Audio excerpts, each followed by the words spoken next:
Hello students, कैसे हैं आप लोग। आज हम आप लोगों को बेसिक मैथ के सेकंड पार्ट के बारे में इंफॉर्मेशन देने जा रहे हैं। इससे पहले मैंने इसका फर्स्ट पार्ट बनाया था और आज ये मेरा सेकंड पार्ट है। तो आइए देखते हैं इसमें क्या पॉइंट्स हैं। तो पहला पॉइंट है, धनात्मक और ऋणात्मक संख्या सदैव आपस में घट जाती हैं और चिन्ह बड़ी संख्या का लगता है। फॉर एग्जाम्पल,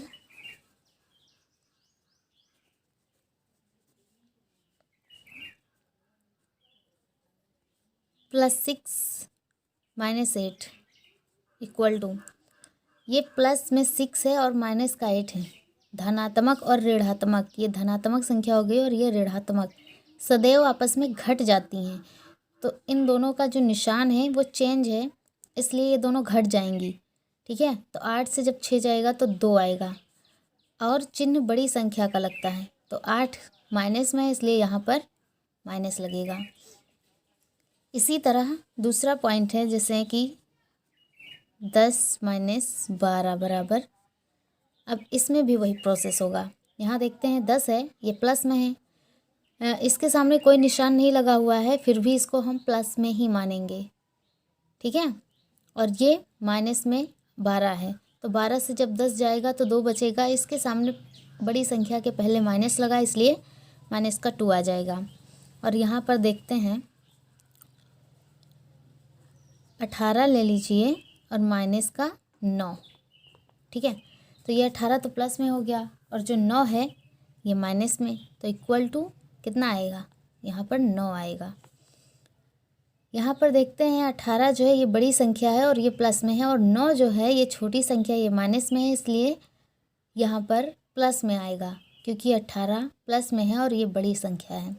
इसी तरह एक और पॉइंट है, जैसे कि -12 + 9 बराबर, अब यहाँ पर हम देखते हैं कि 12 से जब 9 घटाएंगे तो 3 आ जाएगा और यहाँ पर माइनस लगेगा, क्योंकि 12 बड़ी संख्या है और इसके पहले माइनस है।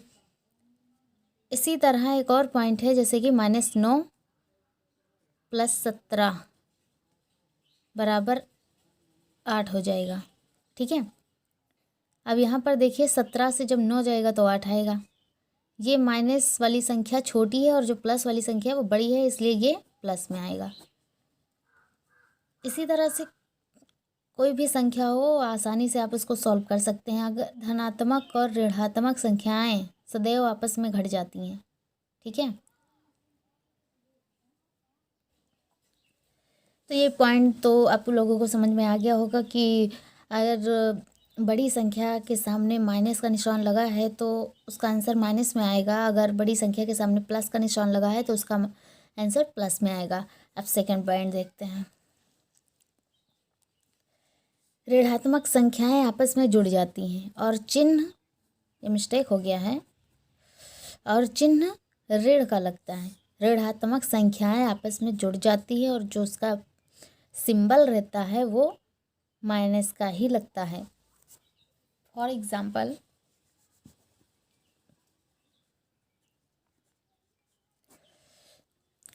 देखेंगे तो यहाँ पर एक मैंने लिया है, जैसे कि -8 है और -2, ये भी माइनस में है, ये भी, यानी ये भी ऋणात्मक है और ये भी, और ये दोनों जब ऋणात्मक हैं तो इनका जो आंसर आएगा वो दोनों ऐड होके आएगा, यानी कि 10, 8 2 10।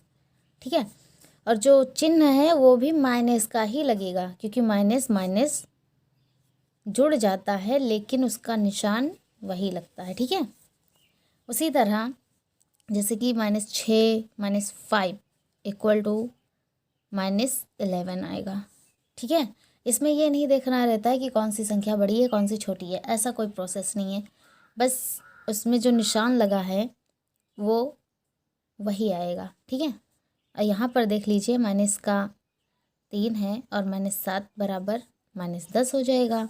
उसी तरह एक और पॉइंट ले लेंगे, जैसे कोई भी पॉइंट हो, जैसे कि 10 - 0, -10 - 0 बराबर माइनस का 10 ही रहेगा। ठीक है, इसी तरह से कुछ और पॉइंट्स हैं जिनको हम बताते हैं अभी। थर्ड पॉइंट है हमारा गुणा, बोले तो मल्टीप्लिकेशन।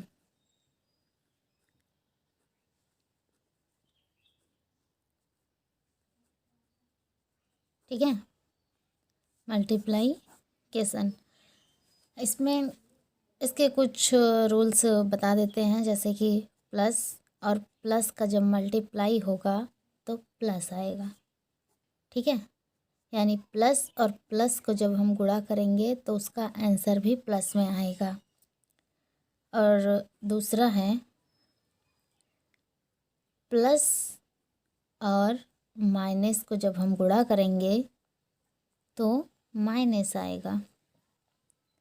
तीसरा पॉइंट है माइनस और माइनस का गुणा होगा तो प्लस आएगा, और माइनस प्लस का गुणा होगा तब भी माइनस ही आएगा। जैसे कुछ एग्जाम्पल्स देख लेते हैं। ठीक है, तो यहाँ पर मैंने लिया प्लस का 2 गुणे 2। ठीक है, ये दोनों प्लस में है और इनका जब गुणा होगा तो बराबर 2 दूना 4 आ जाएगा। ये था पहले की तरह। इसी तरह 2 हो या 10 ले लीजिए, ये भी प्लस में है।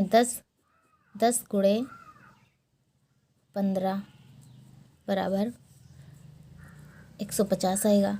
ये दोनों भी प्लस में है, इसलिए ये भी यही आएगा। ठीक है, प्लस में कोई भी पॉइंट, जैसे कि यहाँ मैंने 10 लिया गुणे 0 ले लिया, दोनों प्लस में हैं। इन दोनों का गुणा होगा तो यहाँ पर 0 आ जाएगा, लेकिन प्लस में आएगा। और 0 में प्लस लगाइए या माइनस से कोई उसका कोई वैल्यू ही नहीं है, यानी 0 0 ही है।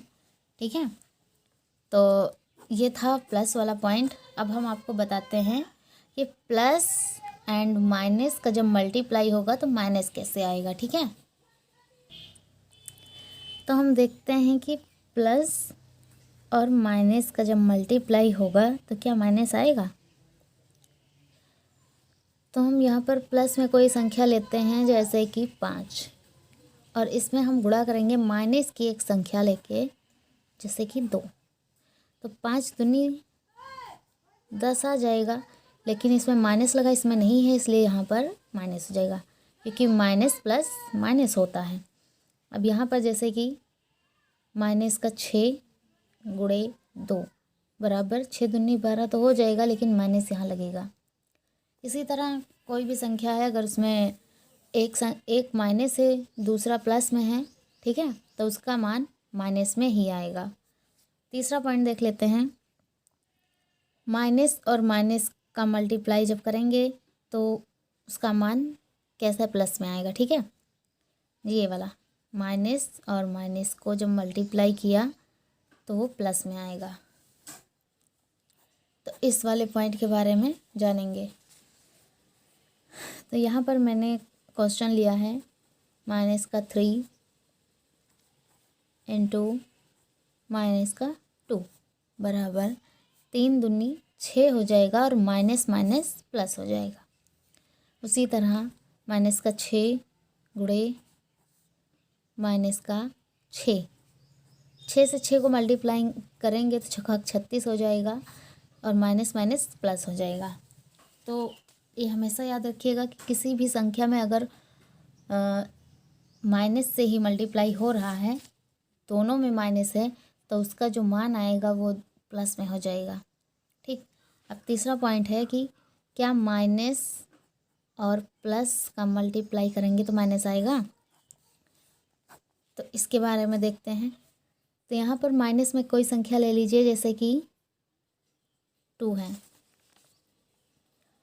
और 2 में हम मल्टीप्लाई करेंगे प्लस की संख्या से, तो यहाँ इंटू लगाएंगे और इसमें मल्टीप्लाई करेंगे 3 से, तो 3 दूनी 6 तो आ जाएगा, लेकिन यहाँ पर माइनस लगा है, इसलिए हम माइनस, यानी माइनस प्लस माइनस होता है। ठीक है, तो यहाँ पर 6 आ जाएगा। उसी तरह यहाँ पर 12 ले लीजिए गुणे 3, तो यहाँ पर हो जाएगा 36। ठीक है, यहाँ पर माइनस लगा है इसलिए यहाँ माइनस आ जाएगा। तो माइनस प्लस में अगर मल्टीप्लाई हो रहा है तो वो माइनस में आएगा, अगर प्लस माइनस में हो रहा है तब भी माइनस आएगा, अगर प्लस प्लस में हो रहा है तो वो प्लस में रहेगा, और माइनस माइनस में हो रहा है तब भी प्लस रहेगा। ठीक है, तो इन सब पॉइंट्स को अच्छे से याद रखिएगा। अब हम अगला पॉइंट एक और बता देते हैं कि अगर माइनस का गुणा सम बार होगा तो क्या आएगा? प्लस आएगा। ठीक, अगर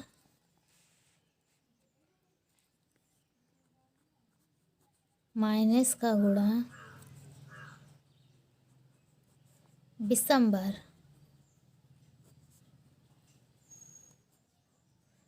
बार होगा तो माइनस आएगा। अब देखते हैं कि ये कैसे ऐसा होगा। ठीक है, एग्जाम्पल लेते हैं। अगर माइनस का गुणा सम बार होगा, सम में 2 4 6 8 10 ये आती हैं, और विषम में है 1 3 5 7 ये सब आती हैं। ठीक है, तो सम बार होगा। अगर माइनस का गुणा सम बार होगा, जैसे -2 गुणे -3 गुणे -2 गुणे -5, यहाँ पर इसलिए ब्रैकेट लगा रहे हैं क्योंकि दो चिन्ह एक साथ नहीं रह सकते। तो यहाँ पर 1 2 3 4 2 3 4, ठीक है, 1 2 3 4 4 बार आया है। 4 का मतलब होता है सम। ठीक है, 4 का मतलब होता है सम। तो यहाँ पर लिखा है अगर माइनस का गुणा सम बार होगा तो उसका आंसर प्लस में आएगा, यानी माइनस माइनस प्लस हो जाएगा और माइनस माइनस प्लस, और इसका इन दोनों का प्लस और इन दोनों का प्लस बराबर प्लस में आ जाएगा। जैसे यहाँ पर देखिए 3 दूनी 6, माइनस माइनस से प्लस में हो गया, इंटू 5 दूनी 10, माइनस माइनस प्लस हो गया। अब ये दोनों प्लस का जब मल्टीप्लाई करेंगे तो 10 छंग 60 आ जाएगा, और ये प्लस में आ गया। ठीक, यहाँ पर प्लस लगाने की कोई ज़रूरत नहीं है, लेकिन आप लोगों को बताने के लिए हम यहाँ पर प्लस लगा दिए हैं। तो अगर माइनस का गुणा सम बार होगा तो उसका मान प्लस में आएगा, और अगर माइनस का गुणा विषम बार तो विषम का देखते हैं। अब यहाँ पर जैसे मैंने लिया 2 गुणे -2, ठीक, ये 2 गुणे में -2, फिर गुणे का निशान 3, यानी 3 गुणे माइनस का 3 और गुणे -2। अब यहाँ पर हम देखते हैं कि 1 2 3 4 5, 5 का मतलब कि ये विषम आया है। इसमें ये देखना रहता है कि यहाँ पर विषम में माइनस लगा हो, यानी कि 1 2 3, 3 में माइनस लगा हुआ है, 1 2 3। अगर एक और में लग जाता तो इसका भी आंसर सब प्लस में आता। ठीक, लेकिन यहाँ पर इसमें 3 में माइनस लगा है, यानी 2 दूना 4, यहाँ पर 4 हो जाएगा माइनस का, गुणे यहाँ पर इसका प्लस तो आ जाएगा। ये देखिए 3 दूनी 6, 6 18, ये माइनस माइनस प्लस हो गया, लेकिन इसमें तो माइनस है, तो 18, और जब 4 को हम गुणा करेंगे 18 चौक 72 हो जाएगा, और यहाँ पर माइनस आ जाएगा। मतलब कि अगर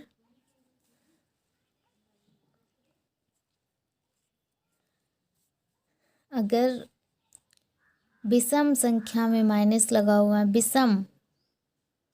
विषम बार, तो यहाँ पर 2 ले लीजिए गुणे 1, तो यहाँ विषम में माइनस लगा है, यानी 1 में लगा है 1 में नहीं है, तो 2 1 कम 2 तो हो जाएगा, लेकिन यहाँ पर माइनस आएगा।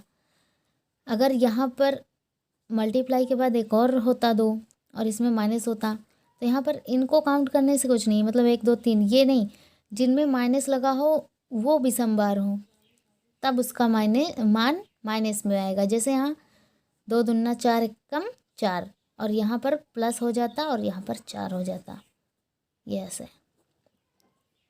ठीक है, आई थिंक आप लोगों को समझ में आ गया होगा। और अब हम मल्टीप्लाई तो बता ही चुके हैं, अब हम आप लोगों को भाग करना बताएंगे, यानी भाग डिवीज़न। ठीक है, इसके क्या पॉइंट्स है, क्या रूल्स हैं, उसको हम बताते हैं।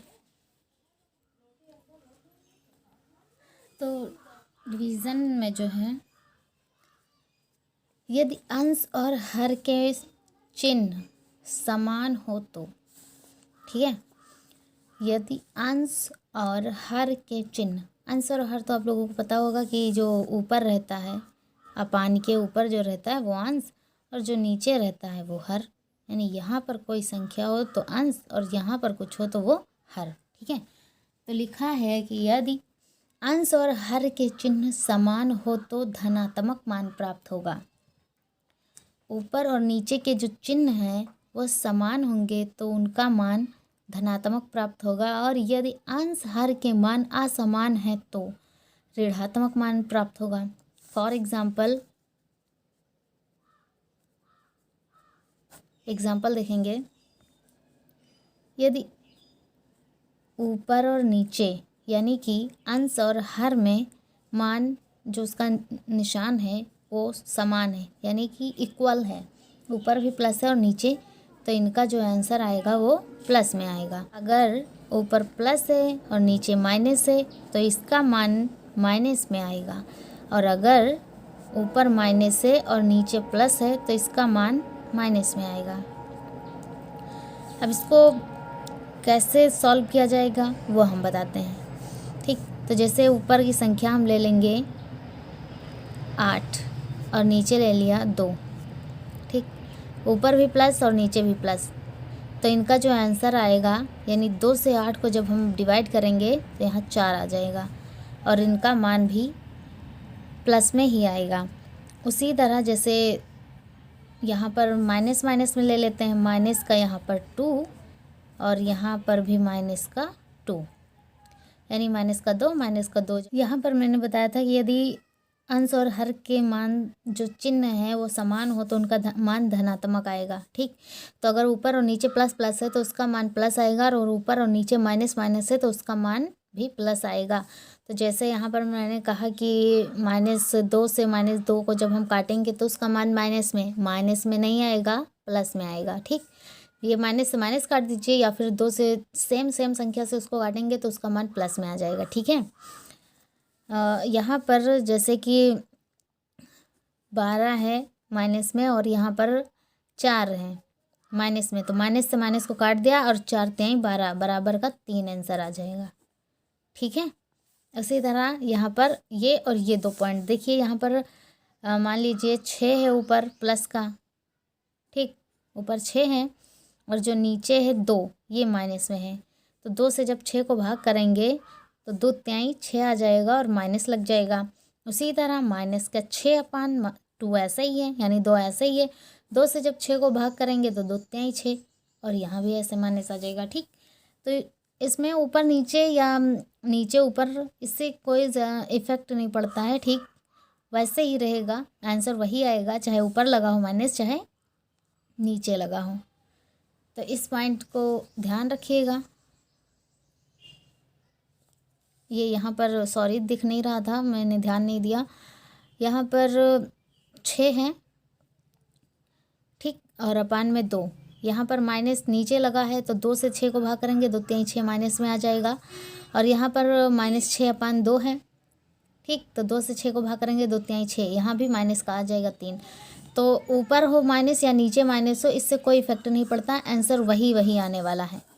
ठीक, तो इस पॉइंट्स को आप ध्यान रखिएगा। और अगला जो पॉइंट है वो हम थोड़ा इम्पोर्टेंट है, आप लोगों को बताना चाहते हैं, जैसे कि -a/b बराबर a/-b। ये अभी मैंने बताया कि ऊपर माइनस हो या नीचे माइनस हो, ठीक, तो इससे कोई इफेक्ट नहीं पड़ता। या ऐसे लगा हो या ऐसे लगा हो या तो ऐसे लगा हो, ये इक्वल ही माना जाएगा। जैसे -10/2 या फिर 10/-2 या फिर -10/2। इन सबको भाग करने पर -5 ही आएगा। आई थिंक आप लोगों को ये जो डिवाइड करना बताए हैं आप लोगों को समझ में आ गया होगा। कुछ और पॉइंट्स के बारे में बता देते हैं। अब हमारा अगला पॉइंट है स्थानीय मान। इसके बारे में हम आप लोगों को बताएंगे। किसी भी संख्या के प्रत्येक अंक, कोई भी संख्या हो उसके प्रत्येक अंक जिस स्थान पर होते हैं उसी के अनुसार उसका मान होता है। ठीक है, किसी भी संख्या जैसे कि 2, 5, 6 यानी 256 है, तो इसके प्रत्येक अंक 1, 2, 3 ये अंक जो दिए गए हैं ये जिस स्थान पर हैं, ये इकाई पर, दहाई पर, सैकड़ा पर, ठीक है, इसी के अनुसार इसका मान निकाला जाएगा, स्थानीय मान।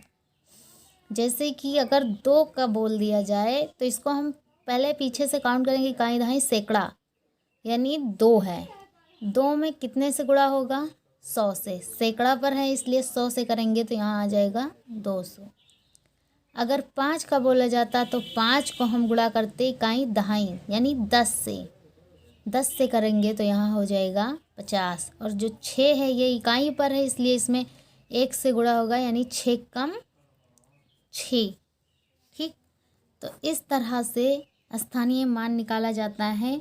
शून्य का स्थानीय मान सदैव शून्य होता है, चाहे वो किसी भी स्थान पर हों, उनका मान शून्य ही होगा। जैसे कि 2, 0, 5, 6, 8, 7 वगैरह वगैरह कोई भी पॉइंट हो, अगर शून्य का पूछ लिया जाए तो इसका मान 0 ही होगा, स्थानीय मान। ठीक है, किसी अंक को भिन्न भिन्न स्थान पर लिखा जाए और उसका जो मूल है उसको आंका जाए तो उसका स्थानीय मान कहलाता है। ठीक, जैसे यहाँ पर मैंने लिया 8, 6, 9, 5, 7, ये एक पूरी संख्या है। क्या है? ये एक पूरी संख्या है जिसका हमें स्थानीय मान निकालना है। ठीक है, तो हम कहेंगे कि जो इसका ये 7 का जो मान आएगा वो 7 एकम 7 यानी इकाई के स्थान पर है तो यहाँ 7 हो जाएगा। अगर 5 का बोल ले तो 5 में हम कितने से गुणा करेंगे? 1, 2, दहाई, इकाई, दहाई, दहाई पर है इसलिए इसमें 10 से गुणा करेंगे। दहाई पर इसका मतलब 2 नहीं होगा कि 2 से आप गुणा कर दीजिए और 5 दूनी 10 हो जाए, ऐसा नहीं है। दहाई पर अगर है तो उसमें 10 से गुणा करेंगे, 5 दहम 50 हो जाएगा। उसी तरह अगर 9 का बोले तो 9 में हम गुणा करेंगे इकाई, दहाई, सैकड़ा, पीछे जितनी संख्या है एक के बाद उतने 0 लगाने हैं। ठीक, जिस अंक का हम निकालेंगे उसके पीछे, जिस डिजिट का हम निकाल रहे हैं उसके पीछे जितने अंक रहेंगे उतने 0 एक के बाद लगा देंगे और उसके बाद हम उसको मल्टीप्लाई कर लेंगे। तो यहाँ जब 9 से 100 में करेंगे तो हो जाएगा 900। अब 6 का देखते हैं तो 6 में हम गुणा करेंगे, इकाई, दहाई, सैकड़ा, 1000 है तो इसलिए 1000 से करेंगे तो यहाँ पर 6000 आ जाएगा। उसके बाद जब हम 8 का निकालेंगे तो 8 में गुणा करेंगे, इकाई, दहाई, सैकड़ा, 1000, 10,000 यानी कि 8000। बोले तो इस तरह नहीं आ रहा है तो 1 के बाद 8 के पीछे जितने अंक हो उतने 0 लगा दीजिए। तो 3, 4 अंक है तो 4 0 लगाएंगे तो यहाँ 8 के बाद 4 0 बढ़ा दीजिए। इस तरह से स्थानीय मान निकाला जाता है। ये डिफिनेशन याद रखिएगा कि किसी भी संख्या के प्रत्येक अंक जिस स्थान पर होते हैं उसके अनुसार उसका मान निकाला जाता है। अगला पॉइंट है कि जातीय मान क्या होता है। ठीक, तो अभी तो स्थानीय मान मैंने बताया कि वो जिस स्थान पर रहेगा उसी के हिसाब से उसका स्थानीय मान निकाला जाता है, लेकिन जातीय मान इससे डिफरेंट है। ठीक, तो इसका एग्जाम्पल है कि संख्या में किसी भी अंक का जातीय मान स्वयं जितना है उतना ही जातीय मान कहलाएगा। जैसे कि यही ले लीजिए पॉइंट, ठीक है, यही वाली संख्या हम बता देते हैं, जैसे 8 6 9 5 7 है। तो इसमें हम जैसे कहेंगे कि 8 का जातीय मान क्या होगा, तो 8 का जातीय मान स्वयं वही संख्या होगी। जैसे 8 है तो 8 का जातीय मान 8 ही होगा। इसमें ये नहीं बताना रहेगा कि ये कितने संख्या के बाद है, कितने संख्या के बाद है वो बताने के लिए स्थानीय मान उसको कहेंगे, जो इस तरह से निकाला जाएगा। लेकिन अगर जातीय मान पूछा जाए तो जिस संख्या का पूछा जाए, जैसे 6 है तो उसका 6 ही होगा, 9 है तो उसका 9 ही होगा, और 5 है तो 5, और 7 का 7 ही होगा। ठीक है, तो जातीय मान स्वयं वही संख्या होती है जो जिस संख्या का पूछा जाए।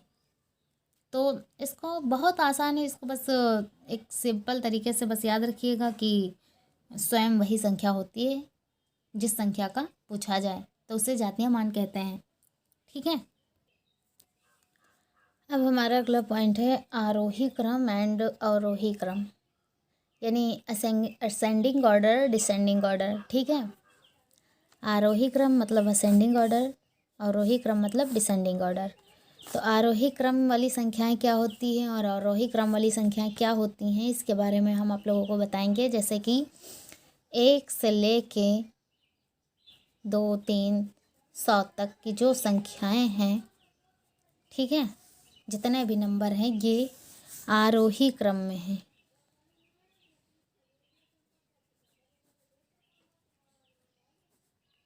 ठीक, जैसे कि यहाँ पर कुछ पॉइंट्स जैसे दे देते हैं 12 20 10 15 25। तो अगर बोल दिया जाए कि इसको आप आरोही क्रम में लिखिए, तो आरोही क्रम का मतलब जो सबसे छोटी संख्या हो, यानी कि संख्याओं के छोटे से बड़े की ओर लिखने को ही क्या कहते हैं, आरोही क्रम। ठीक, जैसे कि इसमें सबसे छोटा है यहाँ पर 10 है, 10 से बड़ा 12, और 12 से बड़ा है 15, और उससे बड़ा है 20, 20 से 25। इसको आरोही क्रम बोलेंगे। और आरोही क्रम इसी का अपोजिट है, बोले तो 25 पहले लिखा जाएगा, उसके बाद 20, 15, 12, 10। अगर इस तरह लिखा जाए तो इसको कहेंगे डिसेंडिंग ऑर्डर।